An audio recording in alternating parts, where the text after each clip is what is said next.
인문학으로 직장인의 고민과 궁금증을 해결해 드립니다. 인문학이 여러분의 출근길을 가볍게 만들어 드립니다. 직장인을 위한 출근길 인문학. 제163화 다수 의견을 따르는 것은 바람직한 일일까?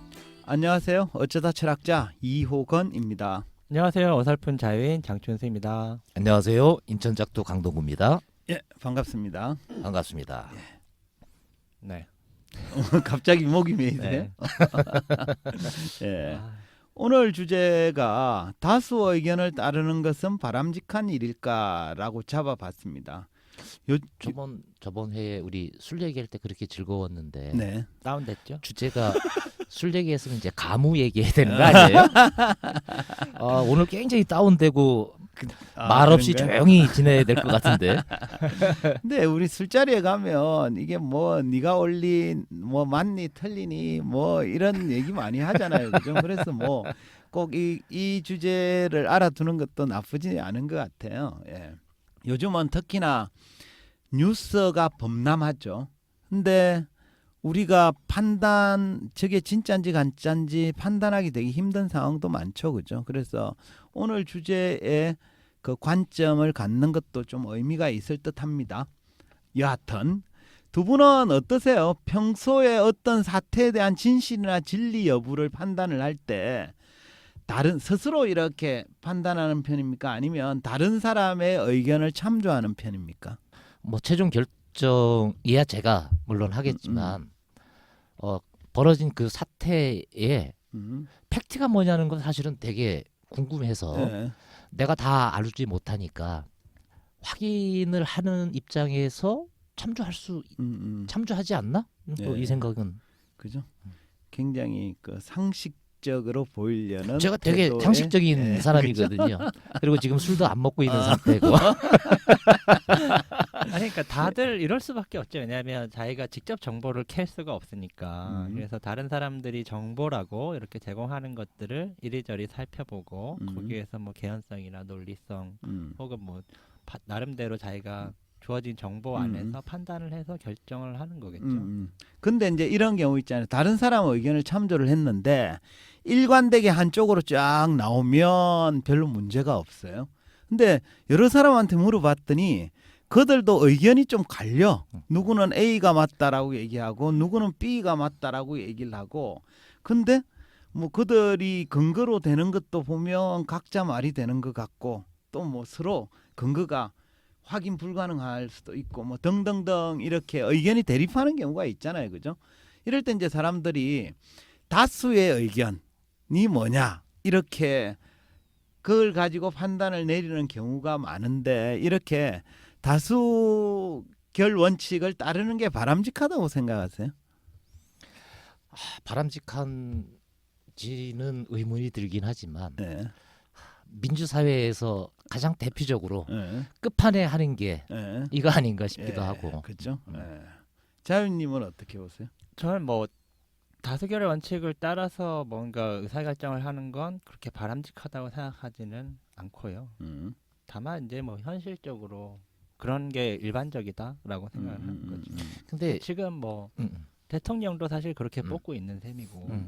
아니 이제 우리가 직장 생활이라고 생각을 해보면 직장에서 회의를 예를 들어서 해. 이때 다수결로 결정하는 경우가 있나요? 간혹 있을 간혹 수 있죠. 있죠. 네. 간혹 있나요? 네. 제일 대표적인 게 그거 아니에요. 그 대법원 헌법재판소의 전원합의체에서 9명이서 어떤 사안에 대해서 직장에서. 직장에서 지금 막 열띤 토론을 하고 회의를 해. 그러고 나서 결정을 해.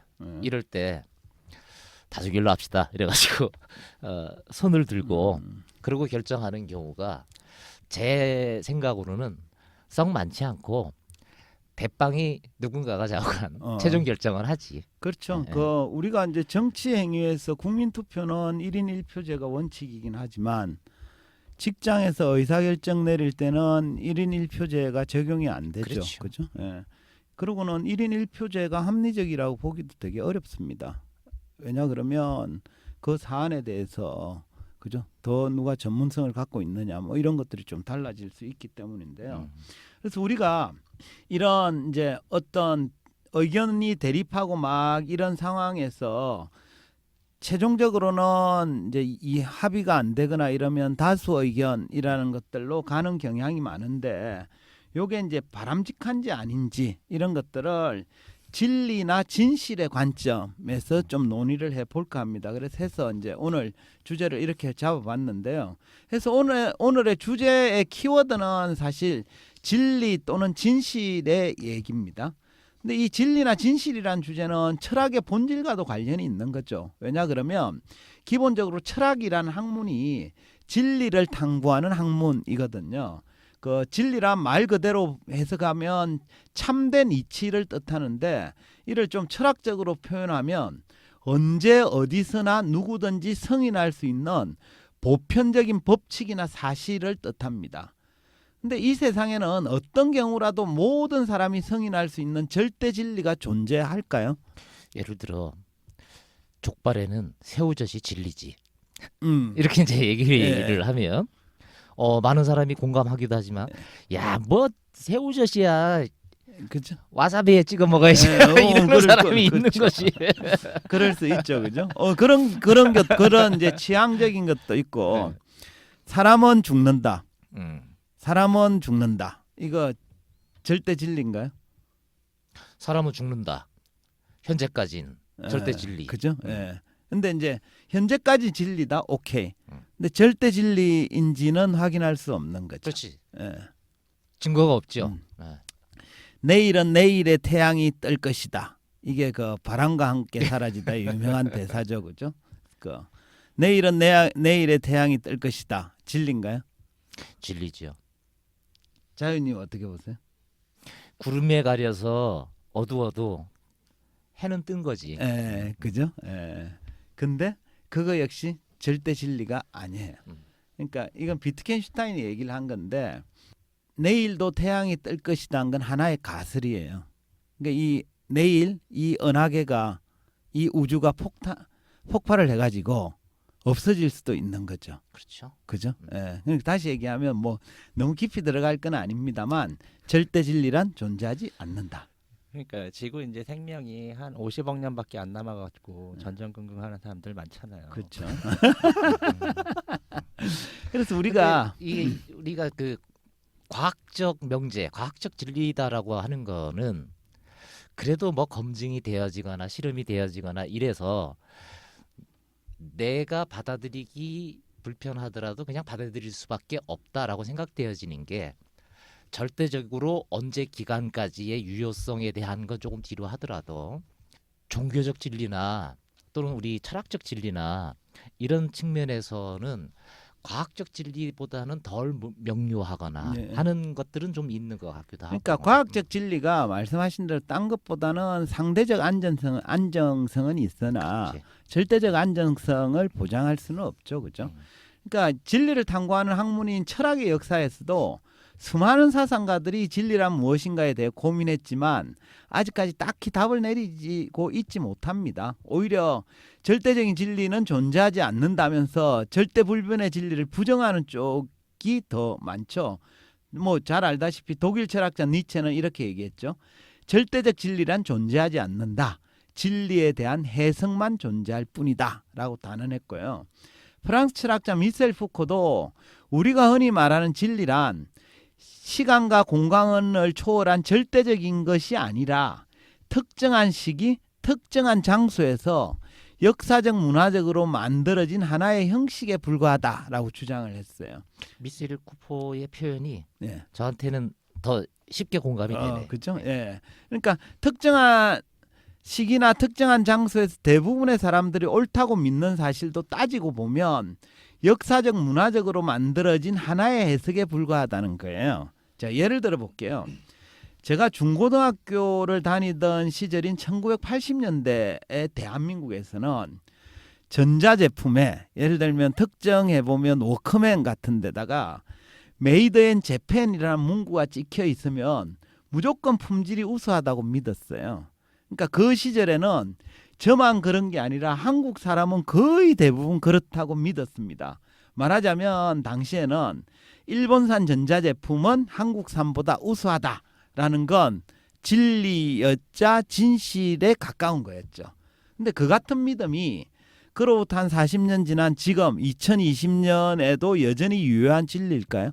어떻게 보세요? 지금 뭐 다 비슷비슷하거나 우리가 더 뛰어난 것들도 많죠. 그렇죠. 네. 지금 사실 그러니까 80년대 요 얘기는 지금에 와서는 완전히 통하지 않는 얘기죠. 그죠? 이게 참 옛날 얘기인데 예. 일본을 방문을 하면 꼭 밥솥 사오고 그렇죠. 맞아요. 그랬었던 시절이 예. 있었어요. 우리나라가 83년도에 여행 자유화가 시작되었는데 저희 이제 아버님이 그때 일본을 처음으로 한번 다녀오시는데 그래서 공항에 마중을 나갔어요.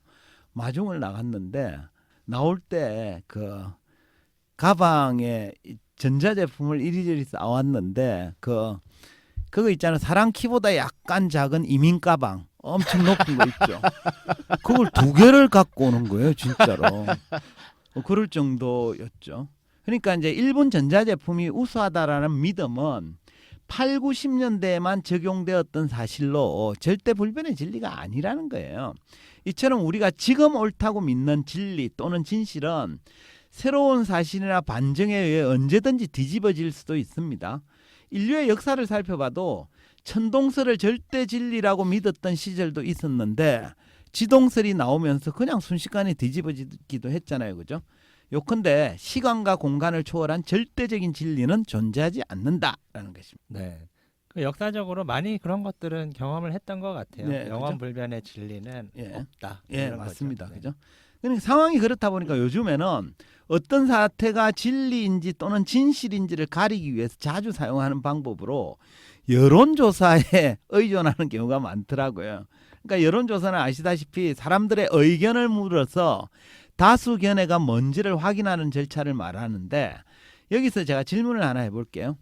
특정 조사 사안에 대해서 여론조사를 통해 얻은 다수 의견을 진리 또는 진실이라고 확정하는 건 올바른 태도일까요? 어떻게 보십니까?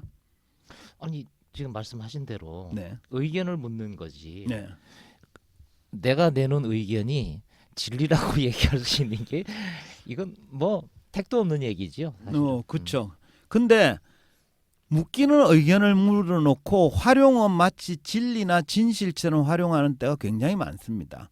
그러니까 예를 들면 조국 사태에서 조국을 예를 들면 뭐 구속을 시켜야 되느냐 말아야 되느냐를 물어요. 그러고는 그건 의견을 물은 거지. 그래서 국민들 의견 다수 의견이 이러니까 구속시켜야 됩니다라고 주장을 하잖아요. 누군가는. 그러니까 이건 그게 진리여서 주장하는 건 아니잖아요. 그러니까 진리처럼 포장된다 그러니까. 이거죠. 예. 마치. 예. 그러니까 자기 주장에 뭔가 이제 명분으로 활용을 그렇죠. 하는 예. 거죠. 그렇죠. 근데 맞습니다. 그래서 그건 의견일 뿐이지 진리는 아닌 거죠. 그죠? 기본적으로 여론조사 결과는 진리나 진실과 관련이 없는 경우가 대부분이에요. 독일의 사회철학자 에리 프롬은 자유로부터의 도피라는 책에서 이렇게 주장했습니다. 도대체 여론조사의 바탕을 이루는 의견이란 무엇인가? 그것은 충분한 정보도 비판적 성찰이나 토론의 기회도 가지지 못하는 사람들의 문자 그대로의 견해에 불과한 것이 아닌가. 그런 의견이란 한 인간에 의해서 특정 시점에 의식되는 일시적인 생각에 불과할 뿐 사정이 달라지면 정반대의 의견을 낳을 수도 있는 심층의 경향에 대해서는 아무것도 말해주지 않는다. 이해되셨죠? 그죠? 그러니까 프롬은 여론조사가 충분한 정보나 깊은 생각 없이 내놓은 적흥적이고 일시적인 견해일 뿐이며 깊이 고민한 결과가 아니라서 그다지 믿을 게 못 된다라는 주장입니다. 입장입니다. 이런 프롬의 주장에 대해서 동의하시나요? 네, 그렇죠. 그죠? 예. 네.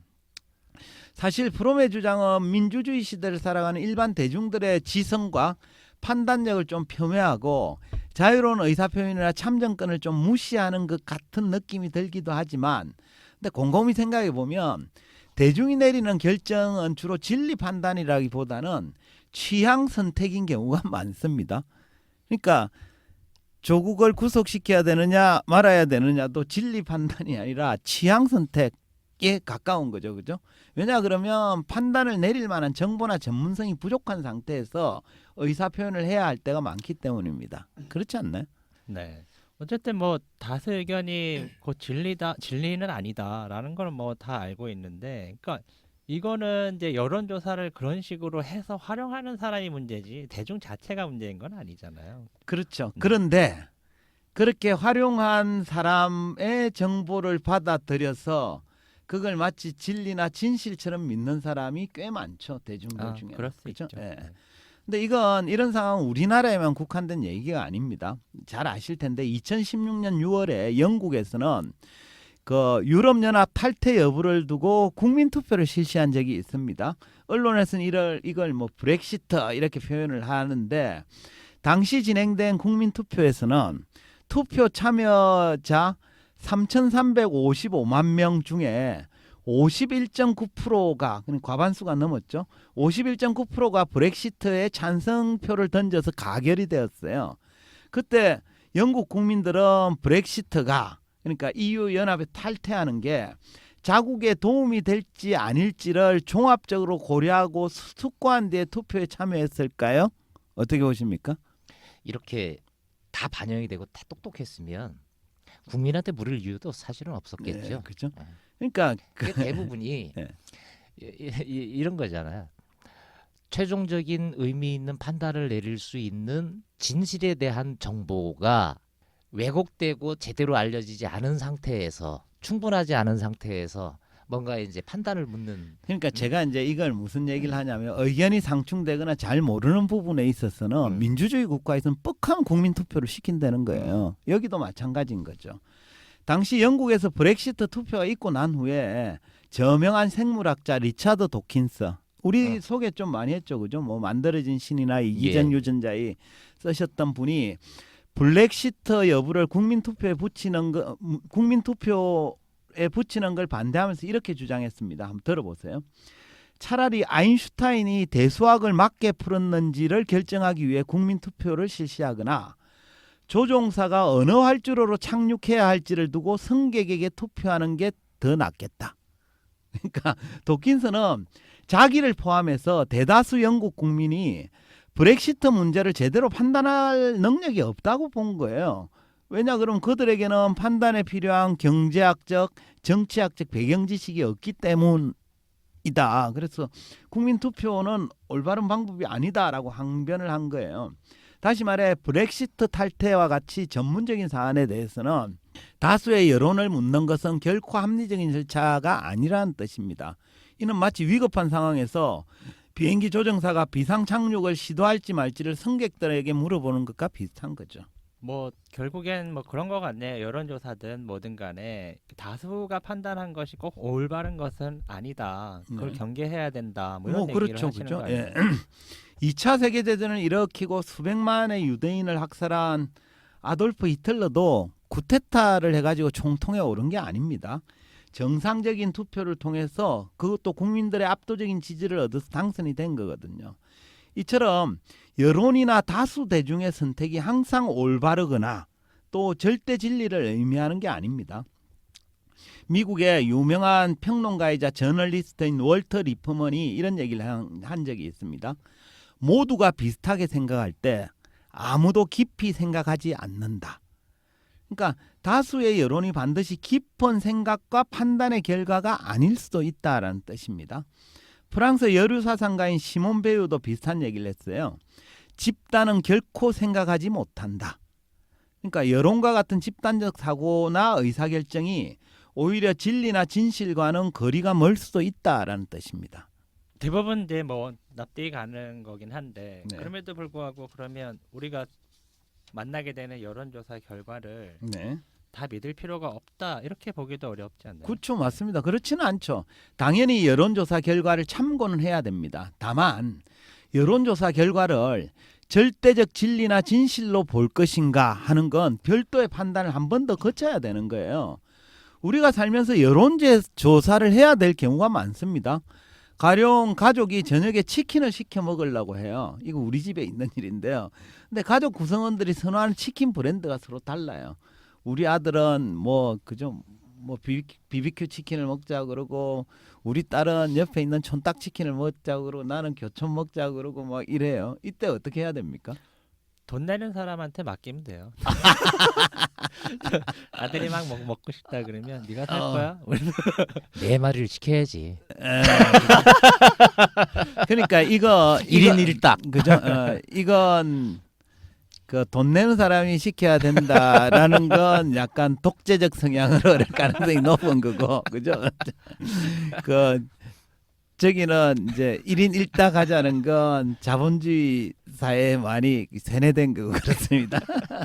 어쨌든 이럴 때 이제 네. 그 제 얘기는 네. 투표가 필요한 거죠, 그렇죠? 예. 자원이 충분하면 뭐 악유가 있을 일이 사실은 그죠? 없는 거니까. 그러니까 이 경우는 각자의 취향을 고려하는 것이기 때문에 여론조사나 투표를 통해서 다수의 의견을 따르는 게 합리적입니다.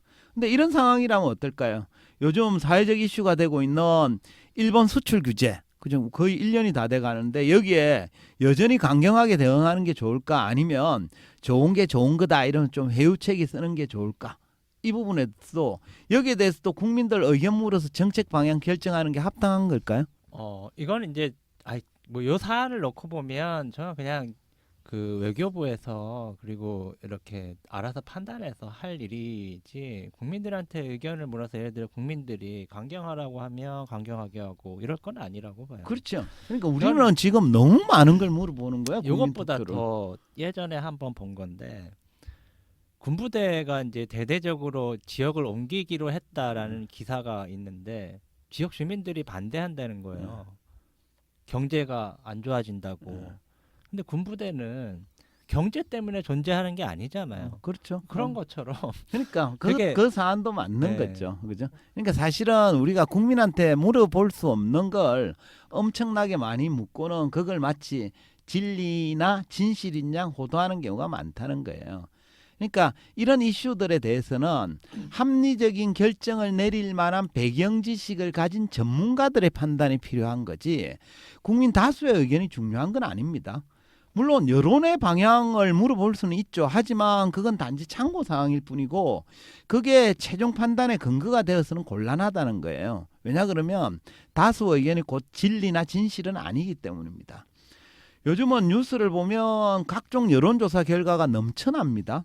근데 또 이런 여론조사 결과를 마치 진리인 양 믿고 자기 주장의 근거로 활용하는 경우도 있습니다. 하지만 이런 경우는 무조건 믿거나 따르기보다는 좀 구분해서 접근할 필요가 있겠습니다. 먼저 응답자에게 해당 사안에 대해서 합리적인 판단을 내릴 만한 정보나 배경 지식이 있는지를 먼저 확인을 해야 되죠.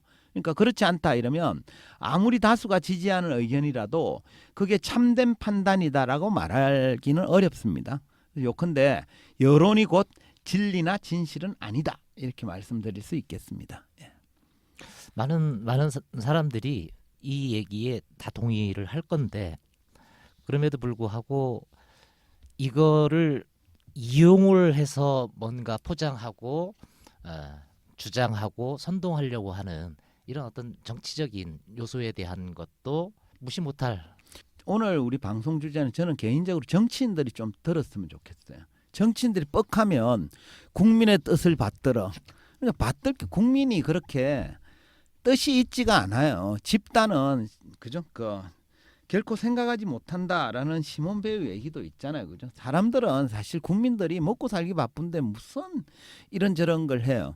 그러니까 그 여론조사가 너무 광범위하게 이렇게 활용되어지는 거가 오히려 더 국민들을 혼란스럽게 만드는 거죠. 그래서 저는 개인적으로는 어떤 여론조사의 결과를 믿고 말고의 진리 판단을 한다 이럴 때는 그 조사 결과가 그 진리 판단 근거로 활용할 수 있는 건지 아니면 단지 취향 선택의 문제인 건지를 보는 게 필요하고 어쨌든 여론조사 결과도 좀 구분해 볼 필요가 있겠다 이렇게 생각을 합니다. 네. 뭐 어찌 보면 이런 것들이 오늘 우리가 논의한 거에 대해서 아마 작두님 얘기하신 것처럼 대다수의 사람들이 그 여론조사 결과가 진리가 아니라는 사실은 알고 있을 것 같아요. 근데 그걸 이제 정치적으로 악의적으로 이렇게 활용하는 사람들이 있을 때 우리가 좀 더 명쾌한 생각을 갖고 있으면 그것들을 좀 우리가 가려서 분별력 있게 받아들일 그렇죠. 수 있지 예, 않을까라는 맞습니다. 측면에서 오늘 주제를 좀 바라보면 좋지 않을까라는 생각을 좀 해봅니다. 예,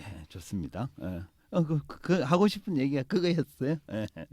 그래서 사실 저는 활용하는 사람도 좀 구분해서 활용했으면 좋겠어요. 그러니까 진리가 여론조사가 진리나 진실을 확정하는 게 아님에도 불구하고 마치 진리나 진실인 것처럼 활용을 하는 걸 좀 자제했으면 좋겠고, 근데 그 사람들 자제하라고 그러고 자제 안 해요. 이미 정치적으로 활용하려는 목적을 가진 사람이기 때문에 이 얘기를 들어도 그렇게 안 할 겁니다. 그래서 오히려 더 현실적인 건 그런 얘기를 하는 걸 듣는 우리 일반 국민들, 시민들이 이런 여론조사 결과가 어떻게 조사되어졌고 어떻게 활용되어졌는 건지, 저 조사는 진리인 건지 아닌지를 판단할 수 있는지를 보는 눈을 기르는 것들이 좀 더 현실적이지 않을까, 이런 말씀을 드립니다. 언론이 워낙 어떤 사안에 대해서는 떼거리로 달려들고 이러니까 그러니까 쓰레기 같은 언론들 너무 많다니까요. 예. 어쨌든 갑자기 막 확 오르기도 하네. 어쨌든 그저 그러니까 약간 이게 오늘 흥분했습니다. 이렇게 어려운 얘기보다 가무 얘기했어야 돼.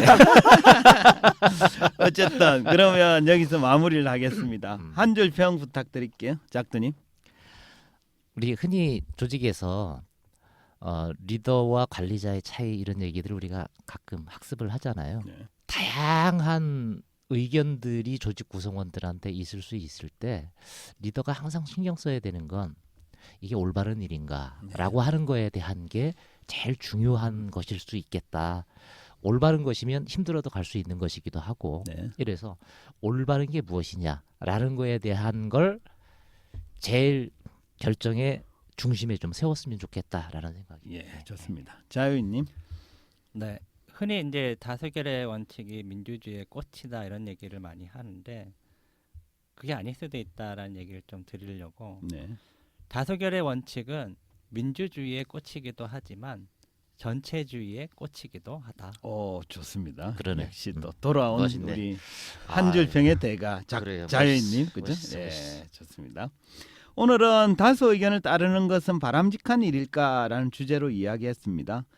사람들은 어떤 사태가 진리인지 또는 진실인지를 가리기 위한 방법으로 여론조사를 활용하는 경우가 있는데, 이는 다수의 생각이 어떠한지를 확인해 줄 뿐 진리나 진실을 증명해 주는 것은 아닙니다.